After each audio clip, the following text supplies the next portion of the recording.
2025, and I'm calling to order the City of Brookings Planning Commission. Please stand for the Pledge of Allegiance.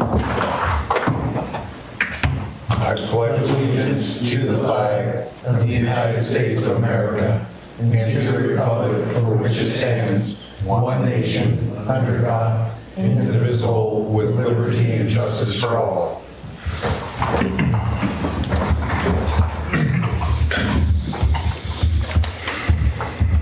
We will now conduct the roll call of planning commissioners. Commissioner Whittemore? Present. Commissioner Chapman? Present. Chair Watwood?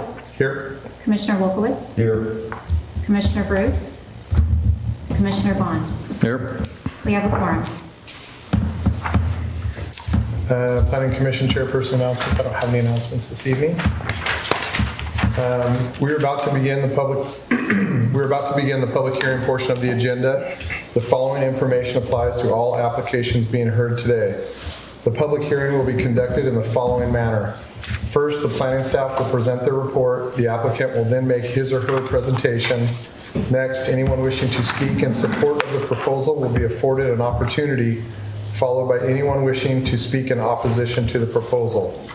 Finally, any interested parties or representatives of public agencies will be asked to testify. All speakers must state their names and mailing addresses. Any person who wishes to speak may be asked questions by the commissioners. The applicant will be offered the opportunity to rebut evidence. Planning staff will then be given the opportunity to make any final comments at the end of public testimony portion of this hearing. Testimony and evidence must be given under the following guidelines.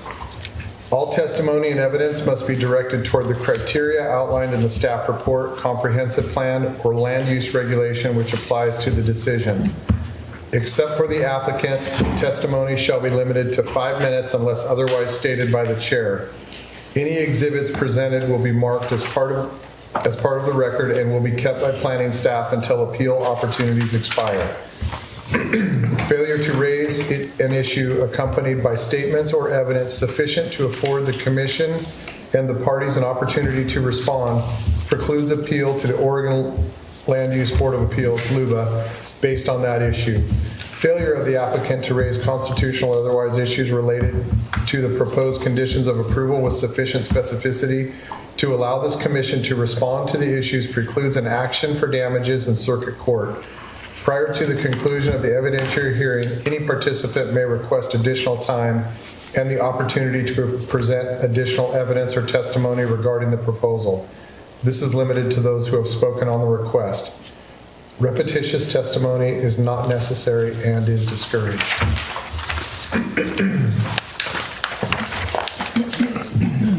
We have a minor land partition at 940 Weaver Lane for consideration tonight. This is a quasi-judicial hearing and the Planning Commission will make a decision on the matter. By a show of hands, does any commissioner have any ex parte contact to declare for any of these applications? I see no hands raised. By a show of hands, does any commissioner have any personal bias or personal interest that would preclude their participation in hearing any of these applications? I see no hands raised. By a show of hands, does any commissioner have any potential or actual conflict of interest to declare for any of these applications? I see no hands raised. Does anyone object to the jurisdiction of the Planning Commission to hear these matters? Seeing no hands raised in objection, we will now proceed with the presentation of these applications. Thank you. This is a request for a minor partition of a 1.87 acre parcel zoned R16 to be partitioned into 2 parcels. Tony, I think I missed a spot here. Oh. Agenda item 4.1. The time is now 7:04 p.m. and the public hearing to consider the following application is open. In the matter of file number M3-2-25, a request for approval of a minor partition to create 2 parcels at 940 Weaver Lane. The application owners are Don and Marie Kirk.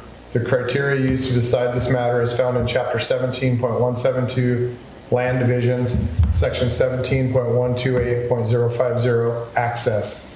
Chapter 17.168, Public Facility Improvement Standards, and Chapter 17.20, Single Family Residential R16. We will now proceed with the staff report. All right, again, this is a 1.87 acre parcel zoned R16 to be partitioned into two parcels.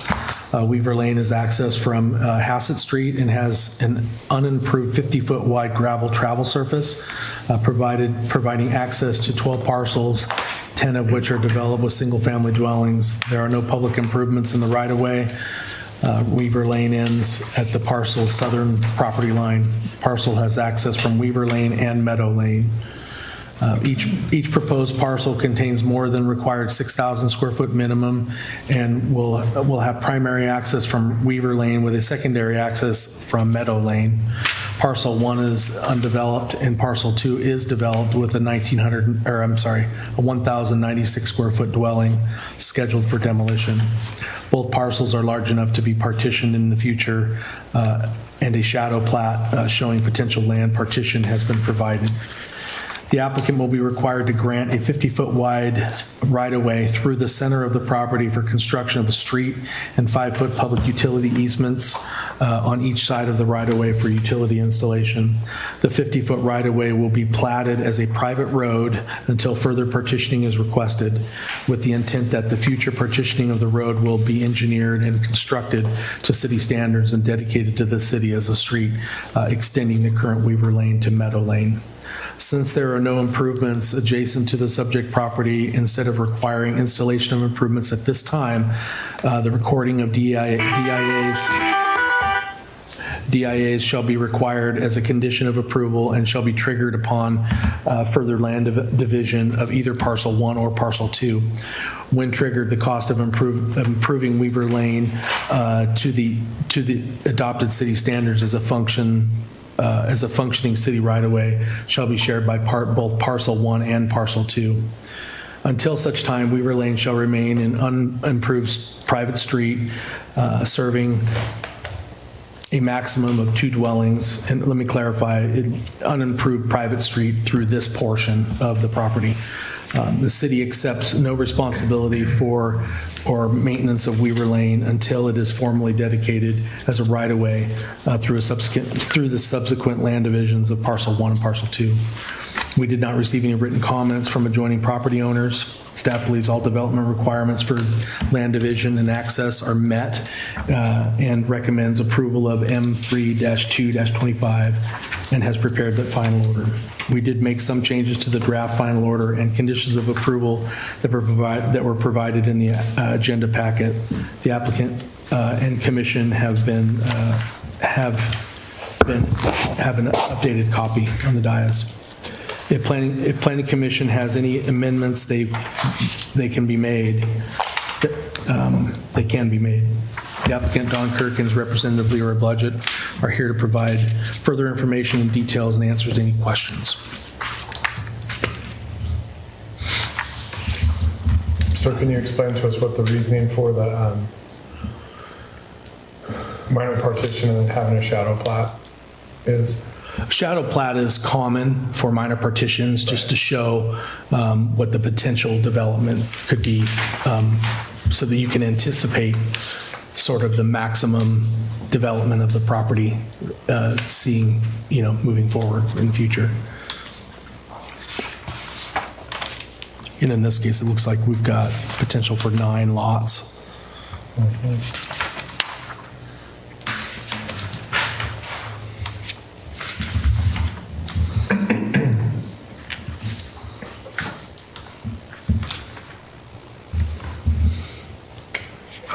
Tony, I'm just reading this, and isn't the 50-foot right-of-way basically split between the 2 parcels? So how can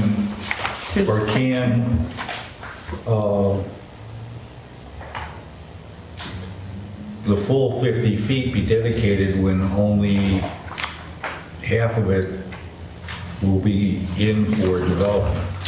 Well, Yeah, we spent quite a bit of time and consulted with LCOG on the wording of the 50-foot right-of-way. The 50-foot right-of-way is actually going to be dedicated immediately as a private road. Right. So if one side of the property decides to partition, let's say the east side, then we would automatically call in a DIA on the other side. So the other side will be part of a DIA. Exactly. Is that spelled out here then? Yes. So it can't be developed like West Cliff, where they have half a street on West Cliff. Well, yeah, I think a better example is Clare Lane.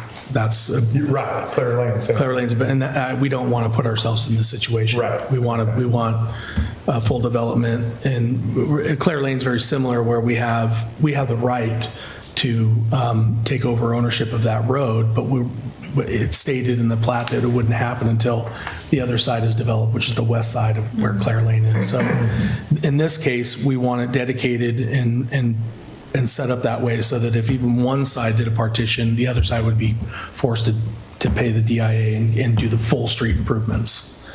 We don't want to have happen is half of a street developed. Yeah, well, I understand that, but I'm going, but if one side is developed, who's going to pay for the other half? Same ownership. The owner of that lot will have to pay it through the What DIA. happens if, because it's now split, that it goes on the market as two separate lots? The DIA will still stay on title, and whoever owns that lot that isn't going to subdivide at that time will be responsible through a DIA to do so it'll still be recorded as a DIA. But I'm not trying to be argumentative, but the contractor for that parcel has no way of knowing he'll be reimbursed to develop the other half. He's not. He wouldn't be responsible for it. But, so how do we get the full road put in? Is my Well, when question. one side comes in and submits a land use application for a further partition, street improvements would be required at that time. We would then call in the DIA for the other side to pay for their side. Right. So that the full street gets improved at that time. And again, what if, okay, if they walk, you take them to court then? Right. Okay. Yeah.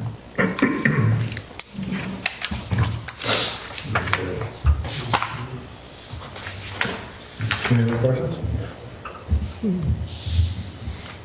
Applicant?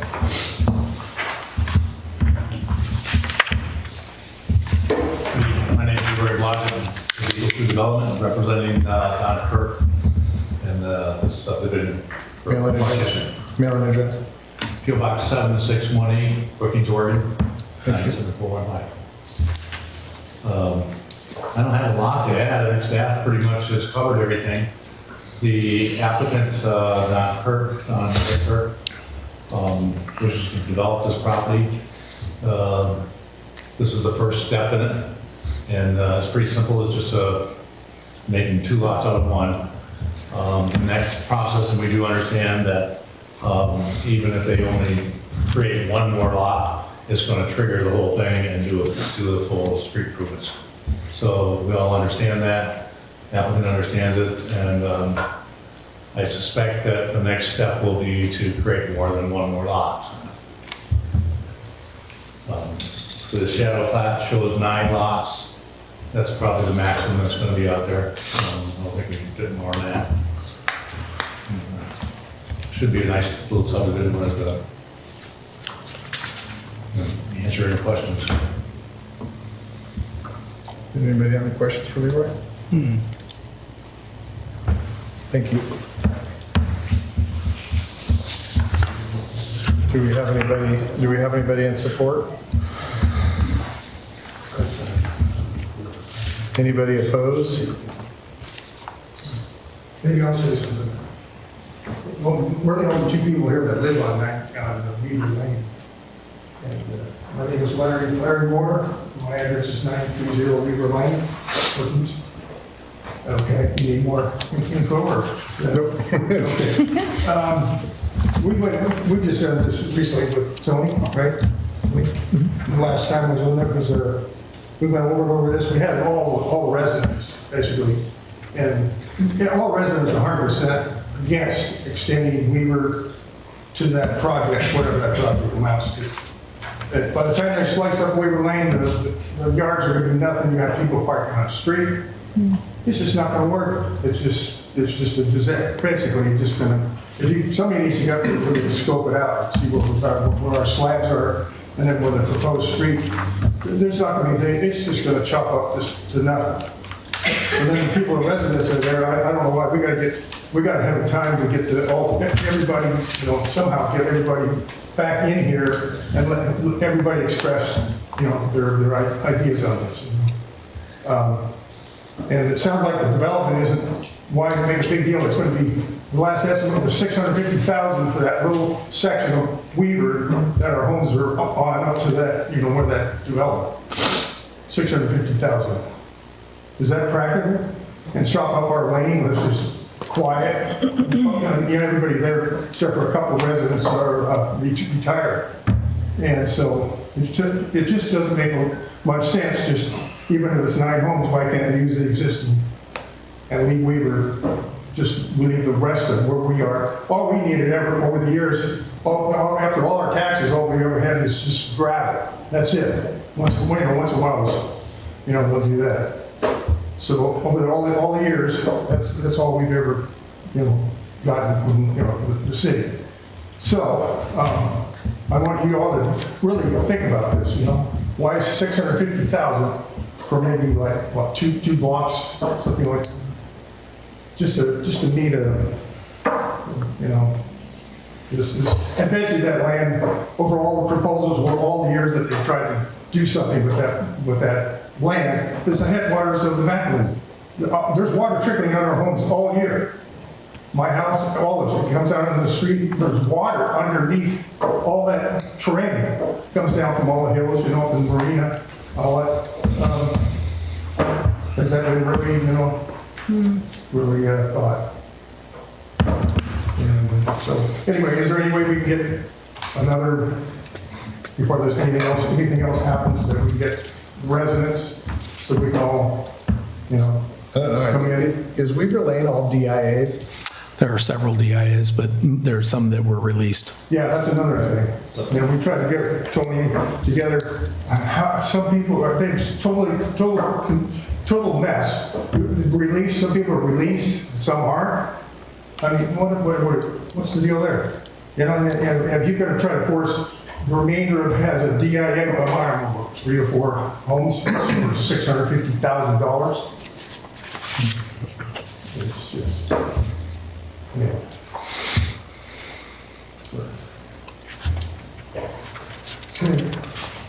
Thank you. Anybody have any questions? Mr. Moore? Thank you. Leroy, you want to approach again? Leroy Lodge, Legal 2 Development again. The proposal that we have in front of you really doesn't impact the rest of Weaver Lane. We're only talking about the portion that belongs to the Kirks. The other portion, the lower portion, will remain unimproved until the city decides if they want to call their DIAs in or do the improvements or whatever they want to do. So there won't be any impact to the neighboring properties. Right. Is there a plan for that? Yeah, we've hired an engineer. We've got a full design shovel ready for that project. Okay. So it's just a matter of funding, how, council wants to handle the funding aspect of it. If they want to call the DIAs in, force a local improvement district, combination of general fund, DIAs. Right. But the project's been designed, vetted, and ready to go Right. when the time comes. So would your timing be that when city standard improvements are put in for this parcel, the rest of Weaver Lane will be? Potentially, yeah, potentially. I mean, we invested in the design to have it ready to go for when, staff and council are interested in fully developing the street. So it's ready to go, like I said. So there's nothing on Weaver Lane that, there's already the 50-foot right-of-way there. Yeah, Weaver Lane is a public street, even though it's gravel, it's public right-of-way. Right.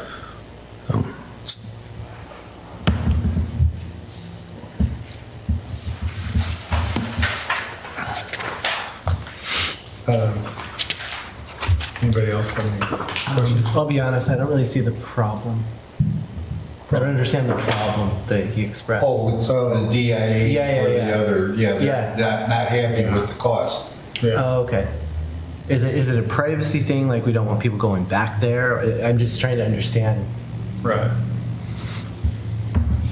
But probably it connects that loop from 7th Street. It'll connect that Yeah, it'll loop connect right that loop there. From 7th Street. So it'll be increased traffic. Right. Is that Increased traffic. Okay. Right.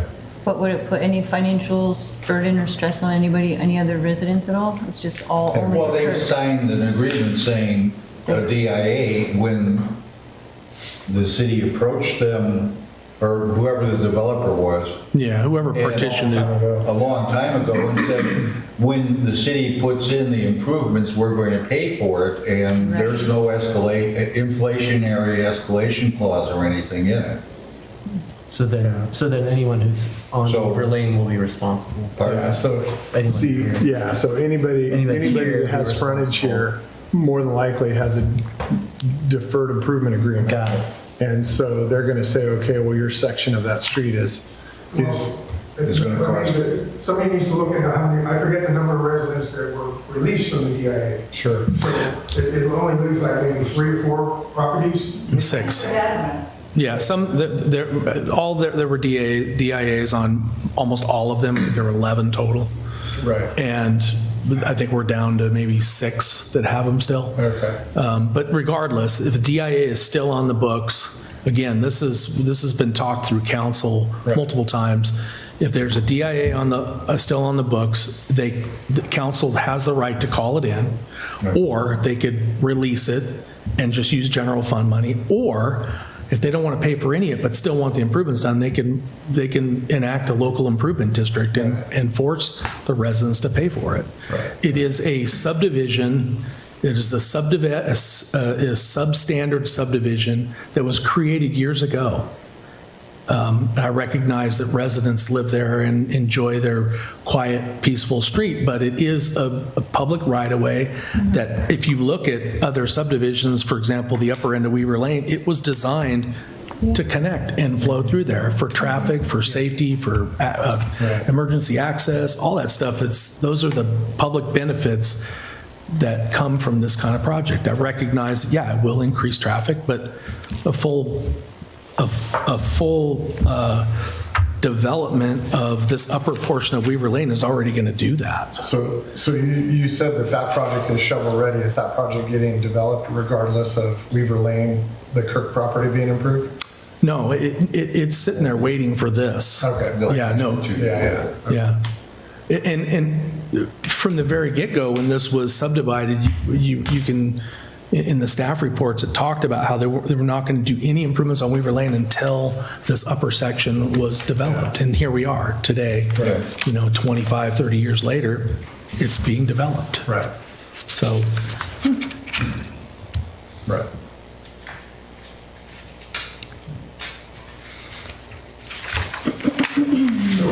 So what, Tony, what are we looking at max of those homes that they're gonna be forced to pay the DIA? $650,000. we're not, this is not the kind of discussion we can have here. I mean, I don't have answers for that kind Yeah. of stuff. Well, I mean, we got to know, because we're retired, and they put a burden of $100,000 or more on like 6 homes or something like that, it's totally ridiculous for just 2 blocks of street, which nobody needs, Guys, you need to look at that place, That's Yeah. a place, Well, it used to be a again, forest, it's yeah, but- Redwater's an active creek, used to be a forest, and they're restricted. Now they call it, developable land. Right. It's always been like half submerged, I mean, it's just terrible. Okay, so what we're gonna do is if you have something that is in the codes that says that it shouldn't be developed, if you want to present that, that's fine, but we can't, like Tony was saying, he doesn't have that information in there.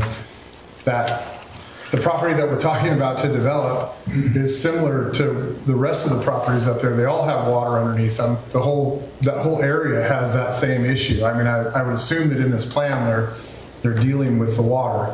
Well, how about like catastrophic, like you see in parts of the country?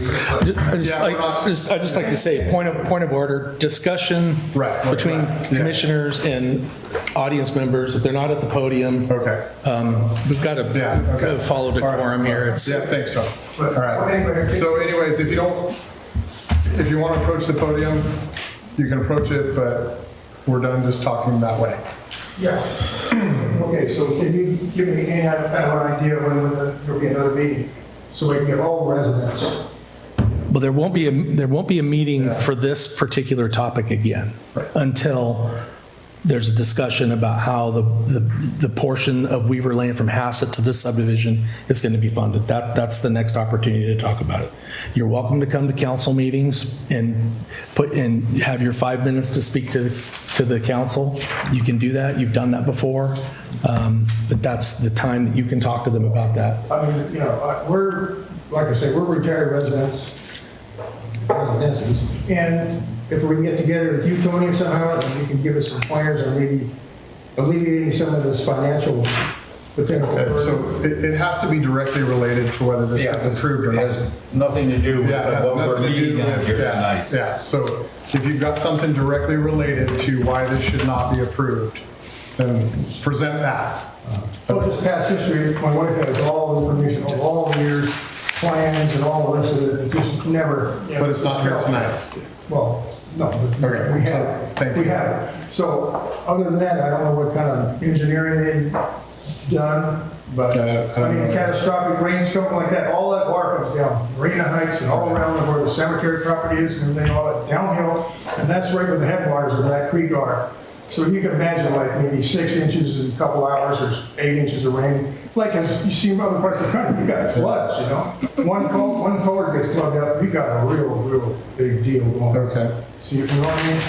So Yep, anyway, thank you. Stuff Yep, in the thank- 90s was DEQ. Again, decorum. Again, if you have something to say, Okay, you can approach the bench, so. this is why I said don't say anything.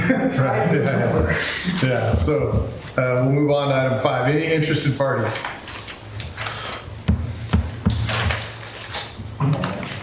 Any applicant rebuttal? Any staff additional comments? I have none. Does any participant request additional time to present evidence?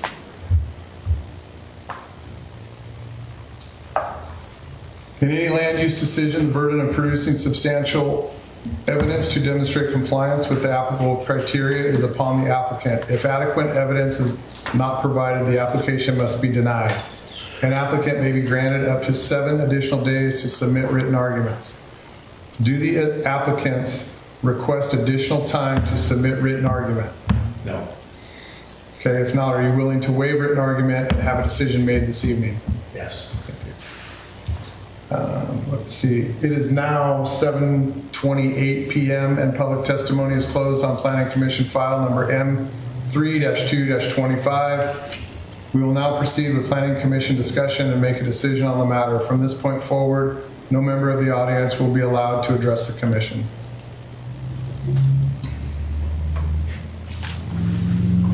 Any discussion?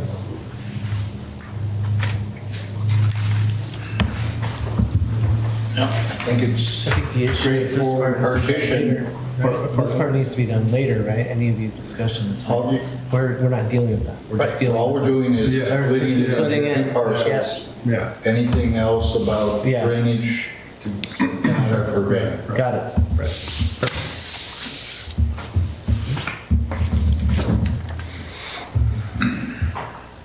Anybody? I move the Planning Commission approve file number M3-2-25, a request for a minor petition to create 2 parcels at 940 Weaver Lane, based on the findings and conclusions stated in the staff report and subject to the conditions of approval. Second. Chair Whatwood, Aye. Commissioner Chapman, Aye. Commissioner Wolkowitz, Aye. Commissioner Bond, Aye. Commissioner Whittemore. Aye. Motion carries.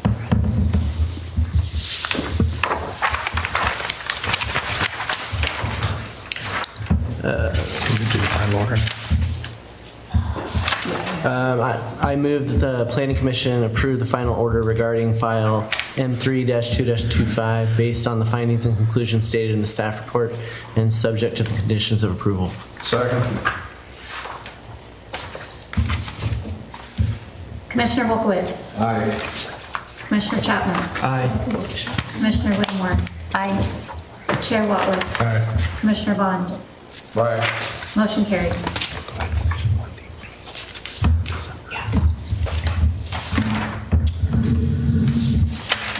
Where am I? Sorry. You're fine.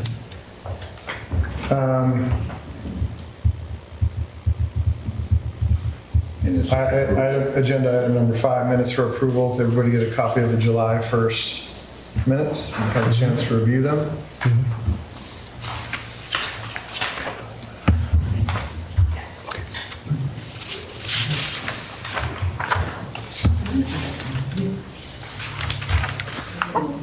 I move that the Planning Commission approve the Planning Commission minutes of July 1st, 2025.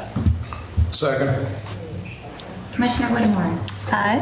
Commissioner Bond. Aye. Commissioner Wolkowitz. Aye. Chair Whatwood. Aye. Commissioner Chapman. Aye. Motion carries. Any unscheduled public appearances? See anybody? Any report from planning staff? Yeah, just a few notes. Just a reminder, we have a Planning Commission workshop coming up. The Saturday in October 25th is the date. And I know I emailed you this morning, making sure, let me know that it's time to register and pay the fees. So if you are going to attend, or if anything's changed and you're not able to attend, let me know. Otherwise, I'll go ahead and sign you all up. And it's just that one day in October. There will be no November meeting. We will be having a meeting in December, and it's going to be a planned unit development with the Lundeen property by Yabba Dabba Doo, going in with subdivision plans for planned community, 47 units. That's it. Is this the training or? Yes. Oh, that training, by the way, they set up for that Saturday, it's really good. I've done it a couple times now. Lori went to it. It's really good. It's worth. I have too. You've gone to it? Yeah. Yeah, it's good. Any commission final comments? It is now 7:32 p.m.